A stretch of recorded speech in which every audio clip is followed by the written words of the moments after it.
Pembentukan kelompok sosial. Dasar-dasar pembentuk kelompok. Dasar-dasar pembentuk kelompok meliputi pengertian kelompok sosial. Apa sih kelompok sosial itu? Nah, kelompok sosial adalah sekelompok orang yang memiliki kesadaran bersama dan saling berinteraksi. Kelompok sosial terbentuk dari interaksi antar individu. Para individu tersebut melakukan kontak, komunikasi, kerjasama, akomodasi, asimilasi, dan akulturasi untuk mencapai tujuan bersama. Di sini ada beberapa contoh kelompok sosial yang ada di lingkungan masyarakat. Nah, dasar-dasar bentuk kelompok tadi. Yang kedua, ada ciri-ciri kelompok sosial. Yang pertama, setiap anggota kelompok harus memiliki kesadaran bahwa dia adalah sebagian dari kelompok yang bersangkutan. Jadi, setiap anggota kelompok itu harus memiliki kesadaran. Yang kedua, adanya hubungan timbal balik antara anggota yang satu dengan anggota yang lainnya, seperti antar komunikasi. Terus yang ketiga, ada suatu faktor yang dimiliki bersama sehingga hubungan antara mereka bertambah erat. Misalnya faktor nasib yang sama, kepentingan yang sama, atau tujuannya yang sama, atau ideologi politik yang sama. Yang keempat, berstruktur, berkaidah, dan mempunyai pola perilaku. Terus yang kelima, bersistem dan berproses. Nah, kelompok sosial ini harus memiliki ciri-ciri, yaitu bersistem dan dalam kelompok sosial itu pasti ada proses. Yang keenam, memiliki struktur sosial sehingga kelangsungan hidup kelompok tergantung pada kesungguhan anggotanya dalam melaksanakan perannya. Selanjutnya, ada ciri memiliki norma-norma yang mengatur hubungan di antara para anggotanya atau aturan-aturan yang mengatur hubungan di antara para anggotanya. Terus terakhir, memiliki kepentingan bersama. Selanjutnya, kita beralih pada bagian proses terbentuknya kelompok sosial. Pembentukan kelompok diawali dengan adanya kontak dan komunikasi sosial yang menghasilkan proses sosial dalam interaksi sosial. Proses terbentuknya kelompok sosial adalah proses tersebut muncul di lingkungan masyarakat karena kita sebagai individu merupakan makhluk yang tidak dapat hidup sendiri. Artinya, melalui kelompok sosial akan membawa individu yang satu dengan yang lain semakin erat dan dipersatukan dengan adanya sebuah kelompok sosial. Setelah membahas proses terbentuknya kelompok sosial, selanjutnya saya akan membahas faktor pembentuk kelompok sosial. Faktor utama yang tampaknya mengarah ke pilihan tersebut adalah kedekatan dan kesamaan. Kedekatan. 1. Kedekatan geografis tempat tinggal. Kelompok tersusun atas individu-individu yang saling berinteraksi. Semakin dekat jarak geografis antara dua orang, semakin mungkin mereka saling melihat, berbicara, dan bersosialisasi. 2. Kedekatan geografis daerah asal. Ketika seseorang merantau masih di daerah asal, maka akan semakin besar kemungkinan seorang individu untuk melakukan komunikasi. B. Kesamaan. Sudah menjadi kebiasaan, orang lebih suka berhubungan dengan orang yang memiliki kesamaan dengan dirinya. Kesamaan yang dimaksud adalah kesamaan minat, kepercayaan, nilai, usia, tingkat inteligensi, atau karakter-karakter personal lain. Kesamaan-kesamaan yang dimaksud antara lain sebagai berikut. 1. Kesamaan kepentingan. Kelompok sosial akan bekerja sama demi mencapai kepentingan yang sama tersebut. 2. Kesamaan keturunan. Kelompok sosial yang terbentuk atas dasar persamaan keturunan biasanya orientasinya untuk menyambung tali persaudaraan sehingga masing-masing anggotanya akan saling berkomitmen untuk tetap aktif dalam kelompok sosial ini untuk menjaga tali persaudaraan agar tidak terputus. 3. Kesamaan nasib. Dengan kesamaan nasib, pekerjaan, dan profesi, maka akan terbentuk kelompok sosial yang mewadahinya untuk meningkatkan taraf maupun kinerja masing-masing anggotanya. Pada dasarnya, pembentukan kelompok dapat diawali dengan adanya persepsi, perasaan atau motivasi dan tujuan yang sama dalam memenuhi kebutuhannya. 1. Persepsi. Pembagian kelompok didasarkan pada tingkat kemampuan inteligensi yang dilihat dari pencapaian akademis. 2. Motivasi. Pembagian kekuatan yang berimbang akan memotivasi anggota kelompok untuk berkompetisi secara sehat dalam mencapai tujuan kelompok. 3. Tujuan. Terbentuknya kelompok karena memiliki tujuan untuk dapat menyelesaikan tugas-tugas kelompok atau individu. 4. Organisasi. Pengorganisasian dilakukan untuk memudahkan koordinasi dan proses kegiatan kelompok. 5. Independensi. Kebebasan merupakan hal penting dalam dinamika kelompok. 6. Yang terakhir, interaksi. Interaksi merupakan syarat utama dalam dinamika kelompok, karena dengan interaksi akan ada proses transfer ilmu dapat berjalan secara horizontal yang didasarkan atas kebutuhan akan informasi tentang pengetahuan tersebut. Berbagai bentuk dan jenis kelompok kepentingan di masyarakat. Di dalam bentuk dan jenis kelompok kepentingan di masyarakat, ada faktor-faktor yang melatar belakanginya. Kelompok-kelompok sosial di masyarakat itu dapat diklasifikasikan sebagai berikut. Yang pertama, didasarkan atas kepentingan bersama dengan pengorganisasian atau kelompok teratur. Kelompok teratur ini merupakan kelompok manusia yang dalam mekanismenya berlangsung secara terorganisasi atau dengan pengorganisasian. Kelompok tersebut memiliki 8 jenis kelompok yang termasuk di dalam kelompok teratur ini. Di antaranya adalah A. Kelompok dalam atau in-group dan kelompok luar atau out-group. Sikap-sikap kelompok dalam atau in-group pada umumnya didasarkan pada faktor simpati dan selalu mempunyai perasaan dekat dengan anggota-anggota kelompoknya. Adapun sikap-sikap kelompok luar atau out-group terkadang ditandai dengan antagonisme atau antipati. Perasaan in-group dan out-group merupakan suatu sikap yang dinamakan fanatisme, yaitu suatu sikap untuk menilai orang lain dengan menggunakan nilai-nilai dan norma kelompok itu sendiri. Mereka beranggapan bahwa segala sesuatu dalam kelompoknya adalah yang terbaik. Menilai kelompok lain seringkali bersifat stereotip, yaitu gambaran atau anggapan dari suatu kelompok terhadap kelompok lain yang bersifat merendahkan objek tertentu atau tidak sesuai dengan keadaan yang sebenarnya. Istilah in-group atau kelompok dalam muncul ketika para anggota suatu kelompok merasa bahwa mereka mempunyai suatu tujuan dan cita-cita yang sama, menaati norma-norma yang sama, nasib yang sama. Kelompok tersebut menganggap inilah kelompok kami atau orang-orang kita. Dalam ucapan, sikap, dan perilakunya terkandung menganggap bahwa orang lain yang bukan termasuk kelompoknya atau orang luar. B. Kelompok primer atau primary group dan kelompok sekunder atau secondary group. Kelompok primer atau primary group adalah kesatuan hidup manusia yang ditandai dengan hubungan antar anggotanya yang berlangsung secara tatap muka, saling mengenal, akrab, kerjasama yang erat dan bersifat pribadi. Nah, di sini ada contoh dari kelompok primer. Kelompok sekunder atau secondary group adalah kelompok yang hubungan antar anggotanya kurang akrab, renggang, bahkan tidak saling mengenal. Nah, di sini ada contoh dari kelompok sekunder. Dari pengertiannya sendiri, kelompok sekunder tadi orang-orang yang tidak saling mengenal tapi membentuk kelompok sosial. Dalam kehidupan masyarakat, setiap orang pada umumnya memiliki dua keanggotaan sekaligus. Selain sebagai anggota kelompok primer, dia juga sebagai anggota kelompok sekunder. Faktor yang menyebabkan terbentuknya kelompok sekunder adalah hasrat dan kebutuhan hidup. Hasrat dan kebutuhan hidup itulah yang mendorong manusia untuk hidup berkelompok. Ada yang kedua, C. Paguyuban atau Gemeinschaft dan Patembayan atau Gesellschaft.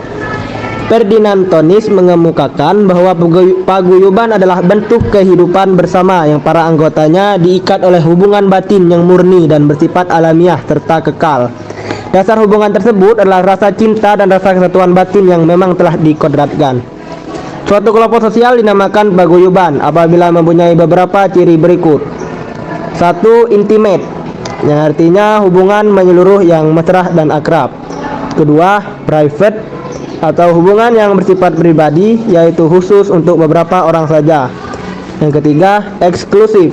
Hubungan tersebut hanya untuk kita saja dan tidak untuk orang-orang di luar. Ferdinand Tonis mengemukakan bahwa terdapat 3 tipe paguyuban yang dapat ditemukan dalam masyarakat, yaitu sebagai berikut.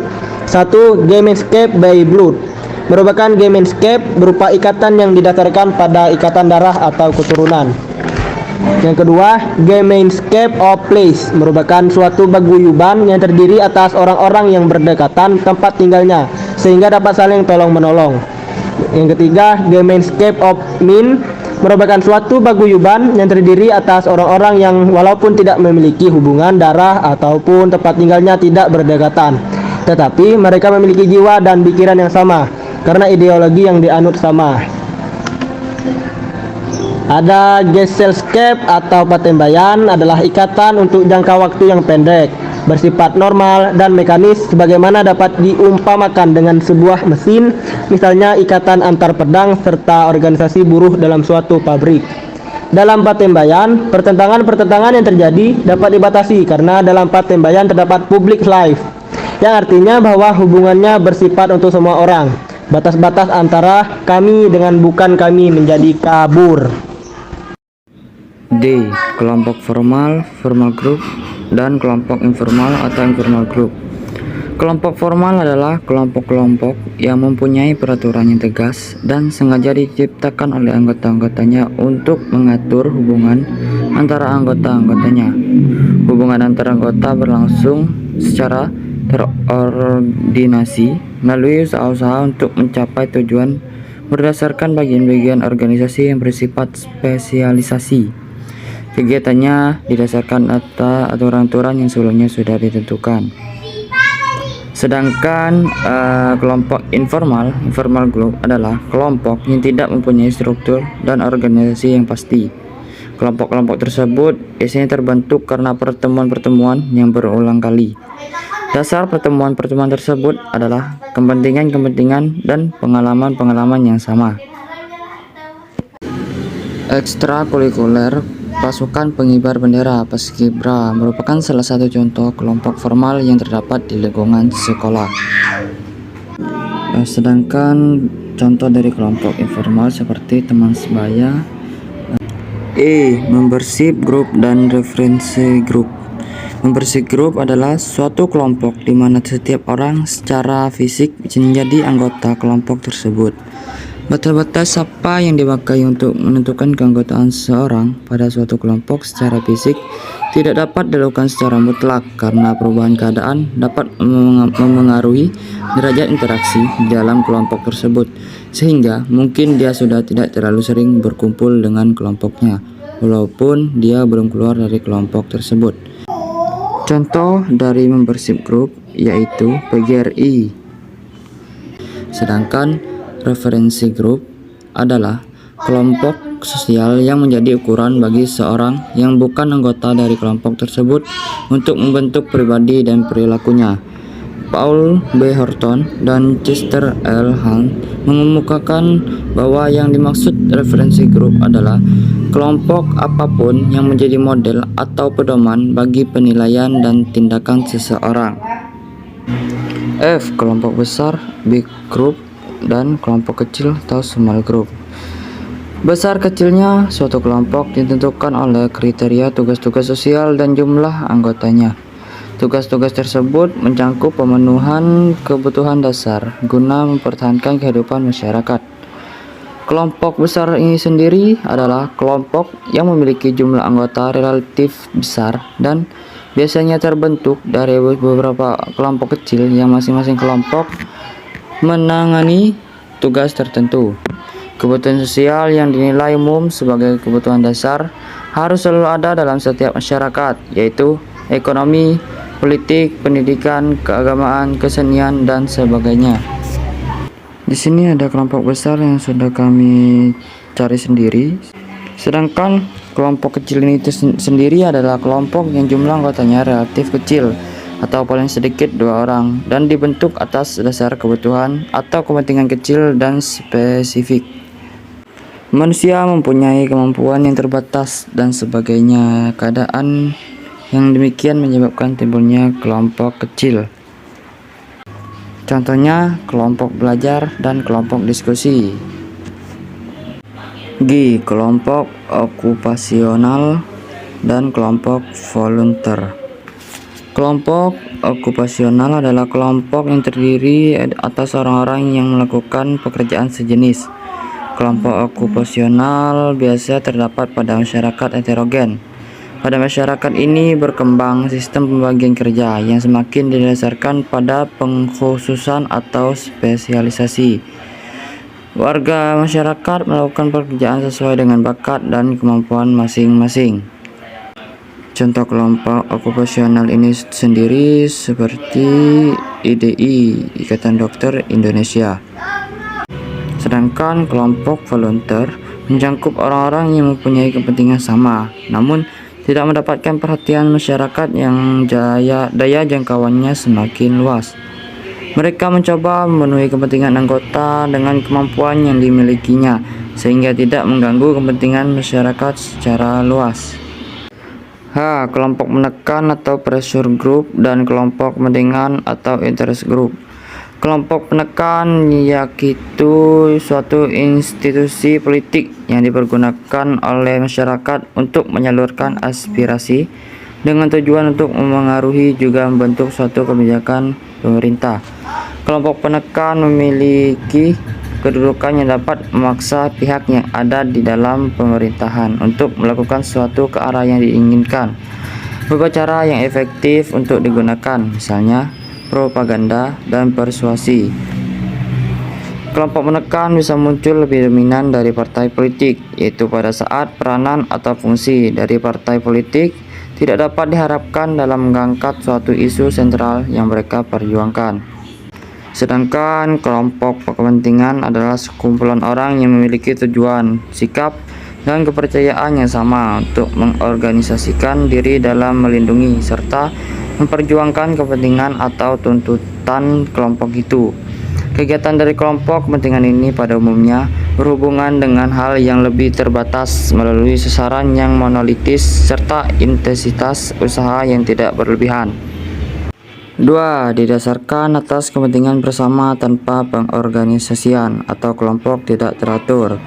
Kelompok manusia yang dalam mekanismenya tidak memiliki pengorganisasian atau kelompok sosial tidak teratur dikelompokkan ke dalam dua golongan besar, yaitu sebagai berikut. A. Kerumunan atau Kerumunan adalah individu-individu yang berkumpul secara kebetulan di suatu tempat dan juga pada waktu bersamaan. Artinya, interaksi di dalam bersifat spontan dan tidak terduga, serta orang-orang yang hadir dan berkumpul mempunyai status sosial yang sama. Kingsley Davis mengemukakan jenis-jenis kerumunan atau crowd yaitu sebagai berikut. 1. Kerumunan yang berartikulasi dengan struktur sosial. Contohnya A. Kelompok ekspresif yang telah direncanakan. B. Penonton atau pendengar yang formal. Yang kedua, kerumunan yang bersifat sementara. Contohnya A. Kumpulan yang kurang menyenangkan. B. Kumpulan orang-orang yang sedang dalam keadaan panik. C. Kerumunan penonton yang terjadi karena orang-orang ingin melihat suatu kejadian tertentu. 3. Kerumunan yang berlawanan dengan norma-norma hukum. Contohnya A. Kerumunan yang bertindak emosional. B. Kerumunan yang bersifat immoral. Contohnya orang yang sedang mabuk di pinggir jalan.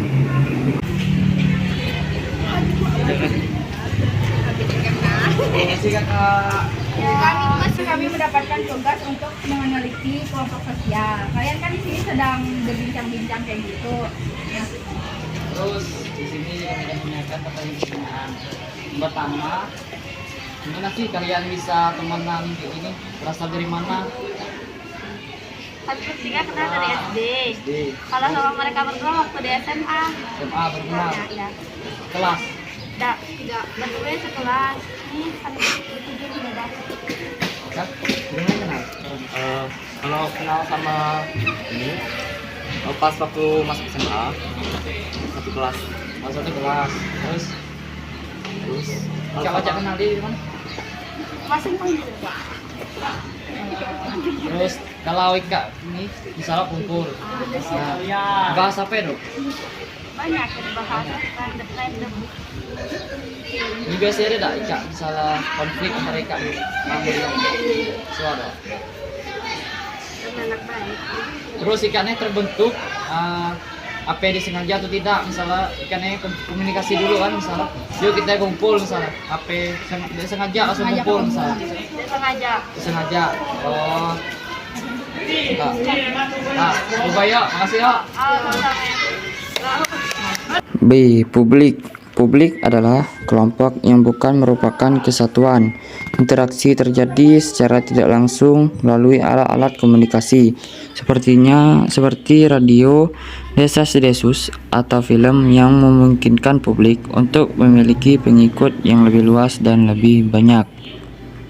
Setiap aksi publik diprakarsai oleh keinginan individu, misalnya pemungutan suara dalam pemilihan umum. C. Massa diartikan sebagai kumpulan orang yang tidak saling mengenal, berjumlah banyak, anggota heterogen, berkumpul di suatu tempat, dan tidak individualistis. Ciri massa yang menonjol adalah suatu kumpulan orang yang heterogen, sehingga identitasnya sulit diketahui. Keragaman massa tampak dari diferensiasi status sosial, taraf hidup, pendidikan, keturunan, pekerjaan, jenis kelamin baik laki-laki maupun perempuan, dan agama. Nah, di sini ada salah satu contoh dari massa. C. Karakteristik khusus atau partikularisme dan eksklusivisme kelompok. 1. Partikularisme kelompok. Partikularisme merupakan sistem yang mengutamakan kepentingan pribadi di atas kepentingan umum. Aliran politik, suku, ekonomi, atau kebudayaan yang mementingkan daerah atau kelompok khusus. Contoh partikularisme dalam kehidupan sehari-hari, misalnya seseorang yang ingin selalu dianggap paling benar dan paling baik. Partikularisme kelompok juga merupakan salah satu ciri dari masyarakat kota. Selanjutnya akan jelaskan tentang perbedaan masyarakat desa dan kota. A. Pengertian masyarakat kota. Partikularisme kelompok merupakan masyarakat yang ditekankan oleh sifat-sifat kehidupannya serta ciri-ciri kehidupannya yang berbeda dengan masyarakat perdesaan. B. Ada beberapa macam ciri-ciri masyarakat perkotaan. 1. Cenderung memikirkan keduniaan. 2. Orang kota pada umumnya dapat mengurus dirinya sendiri tanpa harus bergantung pada orang lain. 3. Pembagian kerja di antara warga-warga kota juga lebih tegas dan mempunyai batas-batas yang nyata. C. Karakteristik khusus masyarakat kota. 1. Wisma. 2. Karya. 3. Wilayah. 4. Hiburan. 5. Penyempurnaan.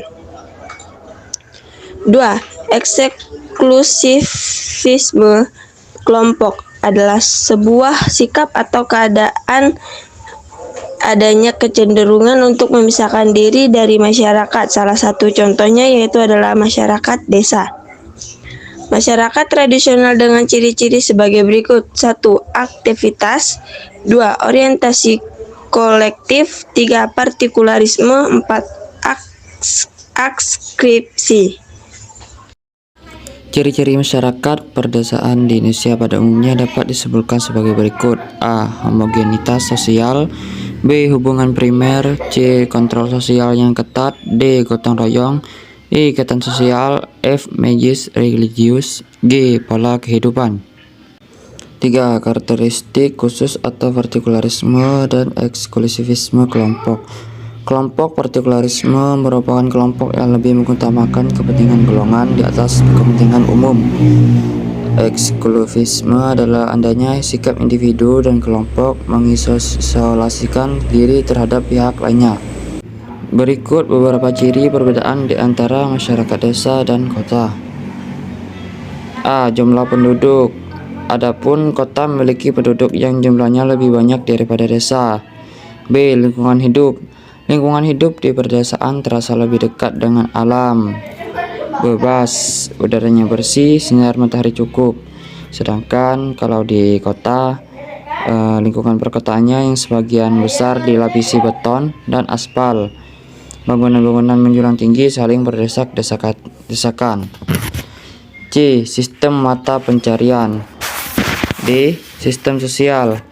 Corak kehidupan sosial di desa dapat dikatakan masih homogen, sebaliknya di kota sangat heterogen. E. Stratifikasi sosial. F. Mobilitas sosial. G. Pola interaksi sosial. Pada masyarakat pedesaan yang sangat berperan dalam interaksi dan hubungan sosial adalah motif-motif sosial. H. Solidaritas sosial. I. Kedudukan dalam hierarki sistem administrasi nasional. 4. Dinamika kelompok sosial. Dinamika kelompok sosial adalah proses perubahan yang perkembangan akibat adanya interaksi dan interdependensi baik antar negara anggota kelompok maupun antar anggota satu kelompok dengan kelompok lain. Fungsi dari dinamika kelompok itu antara lain: 1. Membentuk kerjasama saling menguntungkan dalam mengatasi persoalan hidup, karena bagaimanapun manusia tidak bisa hidup sendiri tanpa bantuan orang lain. 2. Menciptakan iklim demokratis dalam kehidupan masyarakat, karena setiap individu bisa memberikan masukan serta berinteraksi dan memiliki peran yang sama dalam masyarakat. 3. Memudahkan segala pekerjaan, karena banyak pekerjaan yang tidak dapat dilaksanakan tanpa bantuan orang lain. 4. Mengatasi pekerjaan yang membutuhkan pemecahan masalah dan mengurangi beban pekerjaan yang terlalu besar sehingga selesai lebih cepat, efektif, dan efisien. 5. Faktor-faktor pendorong dinamika kelompok sosial. Berikut ini adalah faktor-faktor yang menyebabkan perkembangan dan perubahan dalam kelompok sosial. A. Faktor pendorong dinamika kelompok sosial yang berasal dari luar. 1. Perubahan situasi sosial. 2. Perubahan situasi ekonomi. 3. Perubahan situasi politik. B. Faktor pendorong dinamika kelompok sosial yang berasal dari dalam. Faktor ini merupakan kondisi dalam kelompok yang menyebabkan perkembangan suatu kelompok sosial, diantaranya sebagai berikut. 1. Adanya konflik antar anggota kelompok. 2. Adanya perbedaan kepentingan. 3. Adanya perbedaan paham. 6. Dimensi hubungan antar kelompok. Seorang ahli sosiologi yaitu Kinloch mengatakan bahwa dalam melakukan hubungan antar kelompok terdapat beberapa kriteria sebagai berikut. A. Kriteria fisiologis, yaitu kriteria yang didasarkan pada persamaan jenis kelamin, usia, maupun ras. B. Kriteria kebudayaan. C. Kriteria ekonomi. D. Kriteria pelaku. Kriteria-kriteria dalam melakukan hubungan sosial akan melahirkan dimensi-dimensi tertentu dalam mengamati hubungan antar kelompok. Dimensi-dimensi tersebut antara lain adalah sebagai berikut. Dimensi institusi. 2. Dimensi sejarah. 3. Dimensi sikap. 4. Dimensi gerakan sosial. 7. Pola hubungan antar kelompok. Hubungan antar kelompok yang bersifat dinamis pasti akan menciptakan suatu pola-pola hubungan antar kelompok. Pola-pola tersebut sebagai berikut. 1. Akulturasi.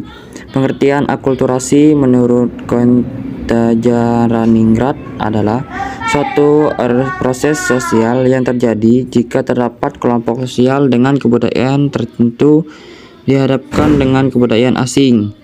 B. Dominasi. Dominasi dalam sosiologi adalah suatu paham politik yang digunakan untuk menaklukkan atau menguasai suatu daerah atau beberapa daerah. C. Paternalisme. Paternalisme adalah bentuk dominasi kelompok ras pendatang atas kelompok ras pribumi.